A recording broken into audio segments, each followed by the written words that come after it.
Hi guys, let's read the economic and development issues section of the 12th series of ALS Current Affairs 2019-2020. So the first topic is WAG12 Locomotive. So why was this in the news?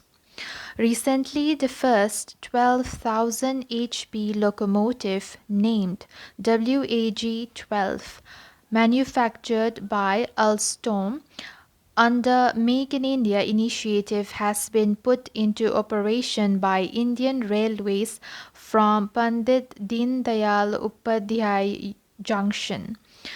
So the locomotive is named WAG-12 with number 60027. After this introduction, India became sixth country in the world to join the elite club of producing high horsepower locomotive indigenously. It is the first time that high horsepower locomotive has been operationalized on a broad gauge track in the world. The locomotive has been produced under the Technology Transfer Scheme at Madhepura Locomotive Factory in Bihar. It is the largest integrated greenfield facility of Indian Railways in the recent past. Advantages of WAG-12 locomotive. WAG-12 is capable of working on railway tracks with conventional OHE lines as well as on dedicated freight corridors with high-rise OHE lines, which will be a game changer for movement of trains for dedicated freight corridors. It has a twin bobo design and can be tracked through GPS with the help of embedded software and antennae being lifted through the servers on the ground through a microwave link. The locomotive is equipped with a regenerative braking system which provides substantial energy savings during operations, and high horsepower locomotives will help to decongest the saturated tracks by improving the average speed of freight trains. It will increase the speed of freight trains and will allow faster, safer, and heavier freight trains to move across the country, thus reducing congestion in traffic. Now let's come to the second topic, that is in an emergency credit line guarantee scheme, ECLGs.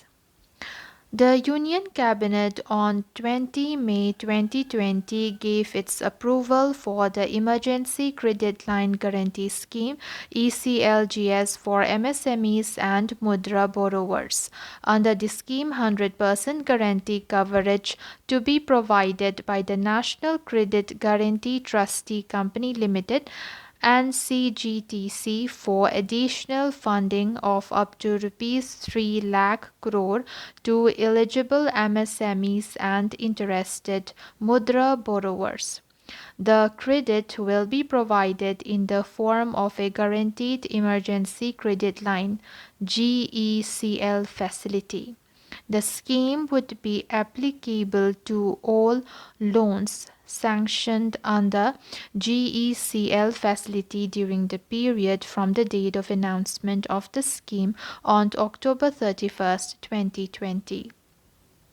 So, what are its aims and objectives? The first aim would be the scheme aims at mitigating the economic distress faced by MSMEs by providing them additional funding in the form of a fully guaranteed emergency credit line. The next objective would be the main objective is to provide an an incentive to member lending institutions, MLIs, that is banks, financial institutions, FIs, and NBFCs to increase access to and enable the availability of additional funding facility to MSME borrowers. It aims to provide a 100% guarantee for any losses suffered by them due to non-repayment of the GECL funding by borrowers. So what are the salient features? The entire funding provided under GECL shall be provided with a 100% credit guarantee by NCGTC to MLIs under ECLGs.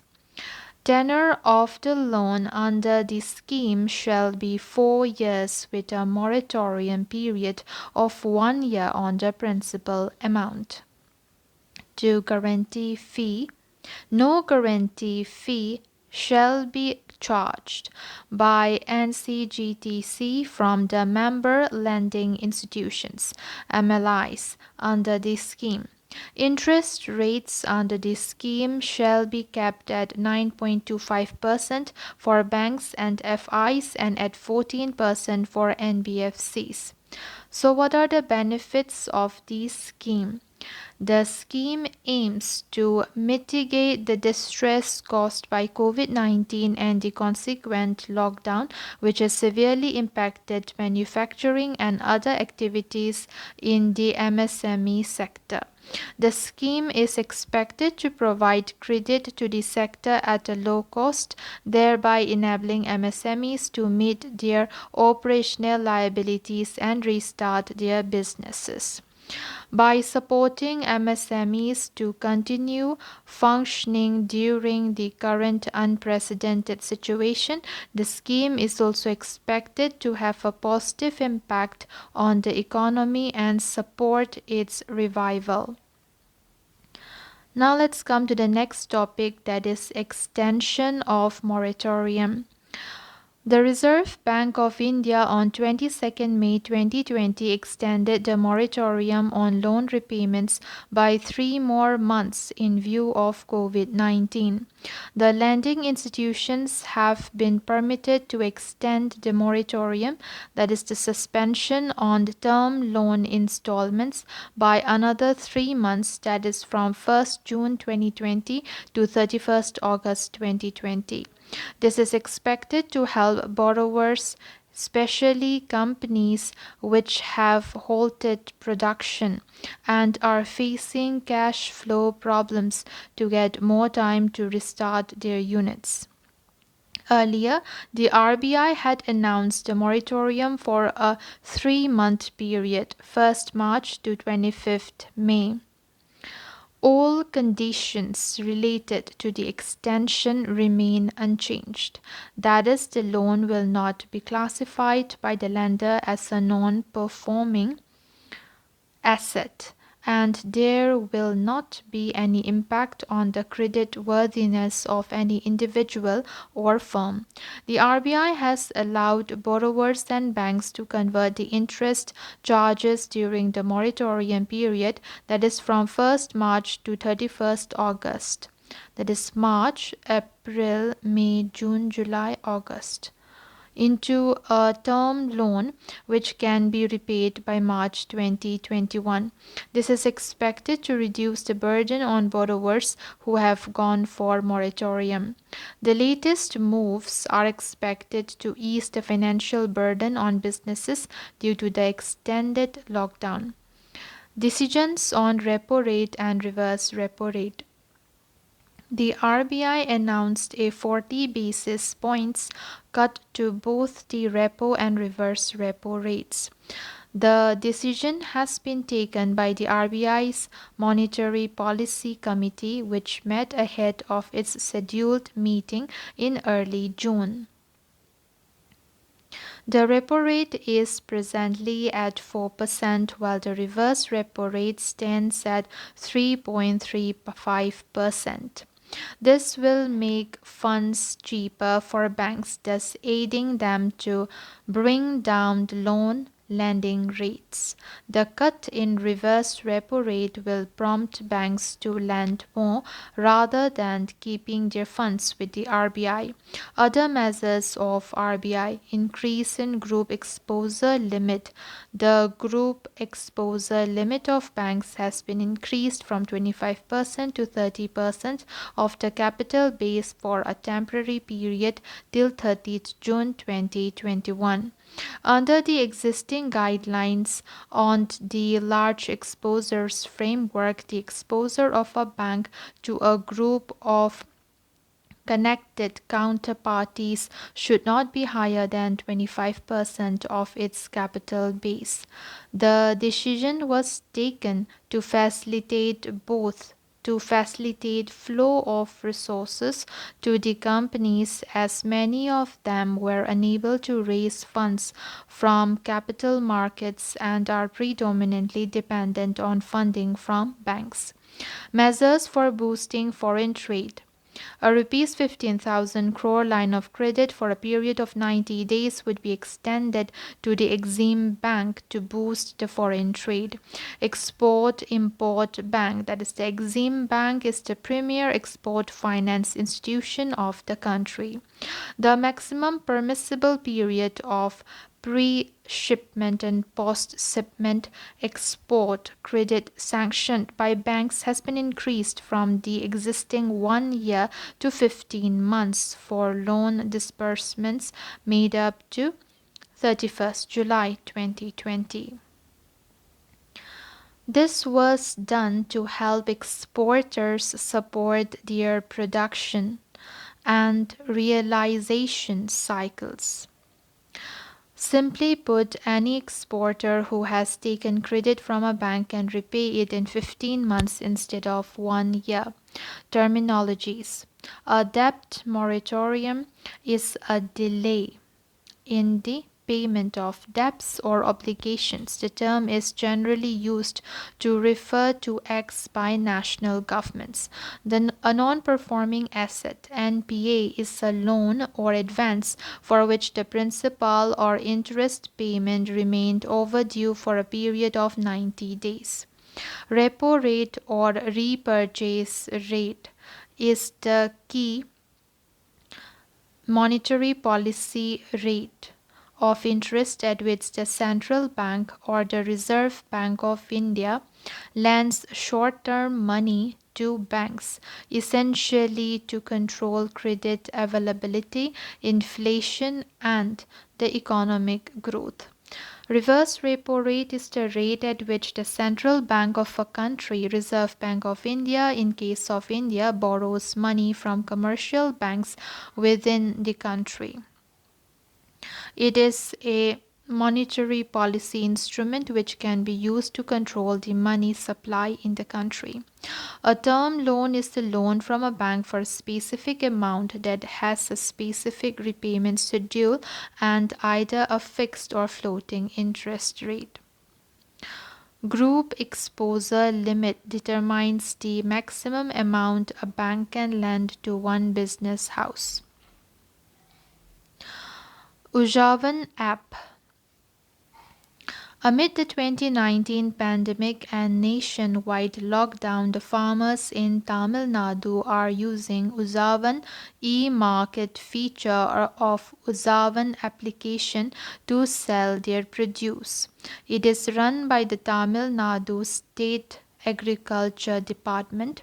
It provides a feature that both the sellers as well as the buyers can access the contact number of each of them and carry forward with their transactions.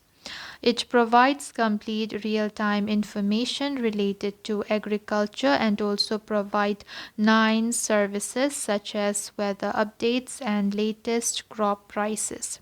It is available in 2 languages, that is Tamil and English. Its objective is to empower farmers with accurate information so that they can take appropriate decisions. Now let's come to general financial rules.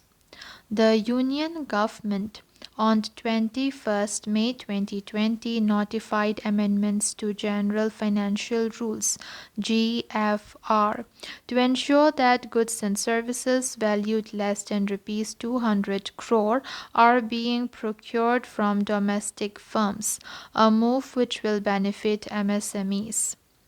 The GFR, that is the General Financial Rules, are a compilation of rules and orders of the Government of India to be followed by all while dealing with matters involving public finances. They are instructions that pertain to financial matters. They lay down the general rules applicable to ministries or departments and detailed instructions relating to the procurement of goods. They are issued by the procuring departments broadly in conformity with the general rules while maintaining the flexibility to deal with varied situations. Now let's come to the next topic, that is the sovereign gold bond scheme. So, why was this in the news? Recently, due to economic slowdown and liquidity issues, the government has called for sovereign gold bond scheme as a substitute for physical gold. It is a bond denominated in gold. It is issued by the Reserve Bank of India on behalf of the government. The government issues such bonds in tranches at a fixed price that investors can buy through banks, post offices, and also through the stock exchange platform. It is backed by a sovereign guarantee and can also be held in demat form. The investor can buy the bonds without worrying about safekeeping of physical gold along with locker charges, making charges, or purity issues. The interest on the bonds are taxable, but capital gains at the time of redemption are exempted from tax. These bonds can also be used as collateral for availing loans from banks and NBFCs. These bonds have a fixed tenure. These bonds have the fixed tenure of 8 years and early redemption is allowed after the 5th year from issuance. The bonds can be transferred to other investors as well because these bonds are listed on the exchange platform. Now let's come to the next topic, that is Financial Stability and Development Council. The Union Finance Minister Srimati Nirmala Sitharaman chaired the 22nd meeting of the Union Finance Minister Srimati Nirmala Sitharaman chaired the 22nd meeting of the Financial Stability and Development Council (FSDC) on May 28, 2020.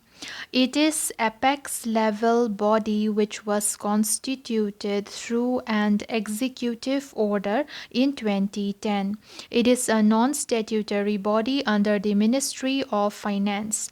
It envisages to strengthen and institutionalize the mechanism of maintaining financial stability, financial sector development, inter-regulatory coordination, along with monitoring macro-prudential regulation of economy. The Union Finance Minister is the ex officio chairman of the FSDC.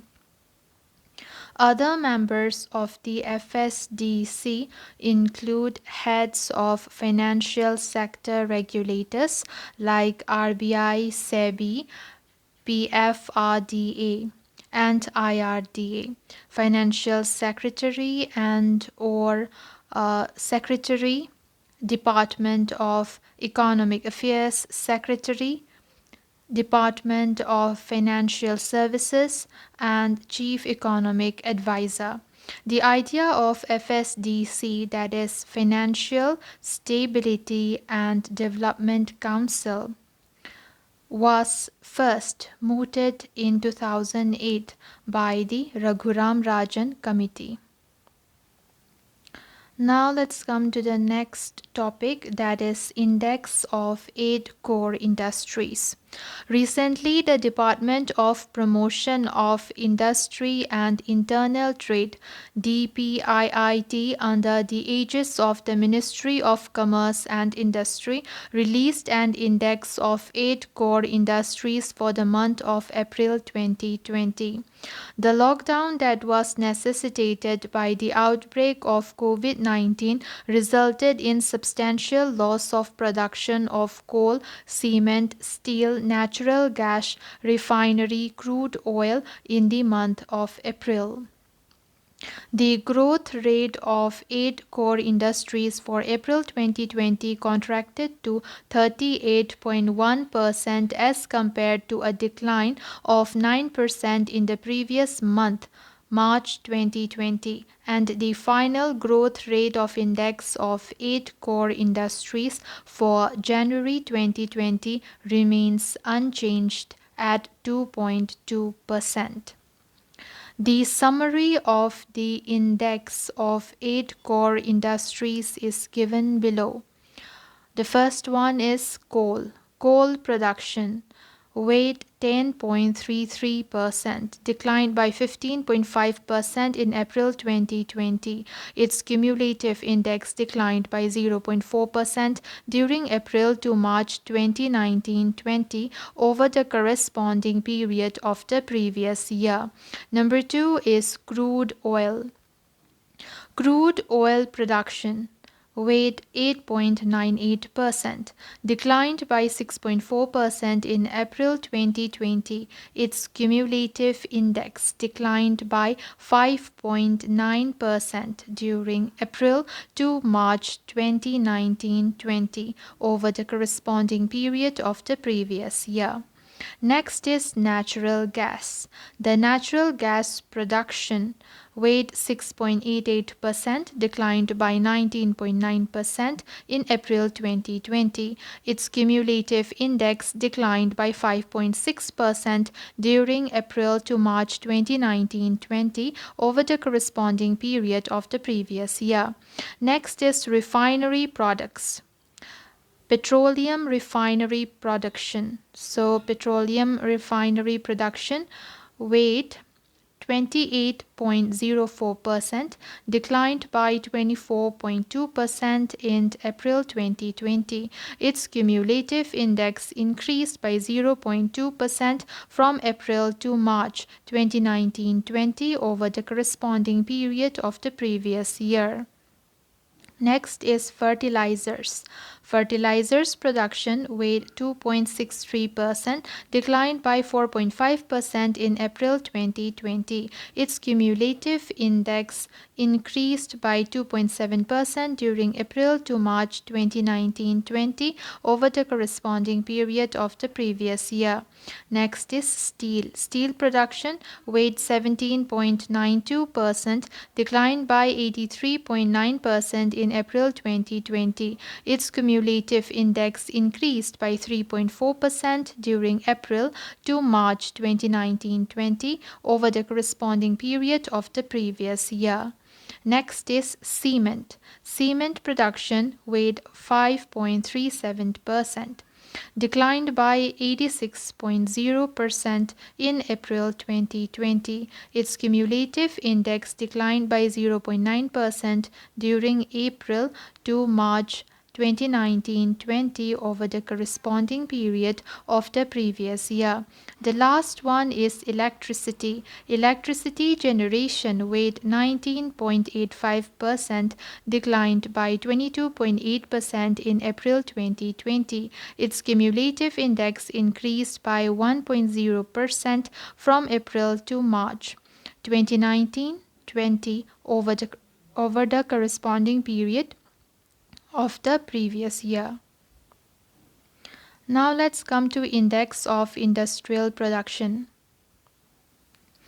The index of industrial production IIP is an index that tracks manufacturing activity in different sectors of an economy. All India IIP is a composite indicator that measures the short-term changes in the volume of production of a basket of industrial products during a given period. It is compiled and published monthly by the Central Statistics Office (CSO). The 8 core industries comprise 40.27% of the weight of items included in the Index of Industrial Production (IIP). So the 8 core industries which we have mentioned above, it comprises only 40.27% of the weight of items included in the IIP, that is the Index of Industrial Production. Now let's come to the next topic, that is Pan-India real-time market for electricity. Recently, the government has launched a pan-India real-time market for electricity to enable the buyers and sellers pan-India to meet their energy requirement closer to real time of operation. It is expected that shorter bidding time, faster scheduling, and defined processes will enable the participants to access resources throughout the All India Grid Promotion competition. So, what are the key points? The real time market of electricity is an organized market platform which will bring required flexibility to provide real-time balance while ensuring optimal utilization of the available surplus capacity in the system. The real-time market would open for 30 minutes in a day, and buyers and sellers would have the option of placing buy or sell bids for each 15-minute time block. It will also help manage diversity in the demand pattern in the country with a market at national level. So, what are the benefits? Penetration of renewable energy. The Government of India's target of 175 gigawatt renewable energy capacity by 2020. So the Government of India's target of 175 gigawatt renewable energy capacity by 2020 is driving accelerated renewable penetration pan-India. The real-time market would help to mitigate challenges of grid management and help to integrate higher amounts of renewable energy resources into the grid. DISCOMs. It would provide an alternate mechanism for DISCOMs to access larger markets at competitive prices. There are also expected so these are also expected to manage their power purchase portfolio more optimally with this market and likely to result in cost optimization of power purchase. Now let's come to consumers.